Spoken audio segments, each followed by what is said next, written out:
Penganiayaan yang dialami anak laki-laki berusia 6 tahun ini terjadi di Simpang 4 RS Caritas Palembang. Dalam video yang direkam warga terlihat seorang perempuan memukuli korban hingga menangis dan ketakutan.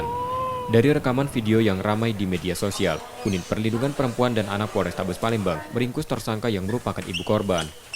Tersangka diringkus di rumahnya di Jalan Gubernur Habastari, Lorong Harapan Jaya, Kelurahan Silaberanti, Jakabaring, Palembang. Hasil pemeriksaan polisi, motif penganiayaan karena tersangka marah hasil mengemis korban tak sesuai target sebesar Rp300.000. Tersangka mengaku sudah 1 tahun terakhir mempekerjakan anaknya menjadi pengemis dan menargetkan korban menghasilkan uang Rp300.000–Rp600.000 per hari. Motifnya bahwa si anak ini tidak mendapatkan uang pada hari itu. Terus? Jadi karena tidak ada uang, si anak dipukul sama ibu kandungnya.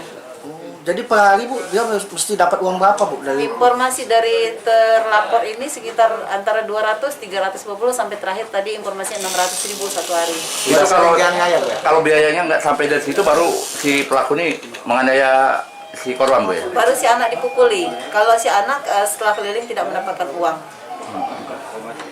Untuk korban sendiri Bu akan diapain Bu? Ini ditindaklanjuti Bu? Sementara kami akan koordinasi dengan dinas sosial untuk korban, apakah nanti akan sementara dititipkan di panti sosial atau nanti karena ada nenek kandungnya yang bisa menyamin, nanti kami koordinasikan kembali. Trauma Bu ya korban Bu? Untuk korban trauma. Karena perbuatan itu, tersangka kini terancam hukuman 10 tahun penjara. Yudi Kiswanto, Kompas TV, Palembang, Sumatera Selatan.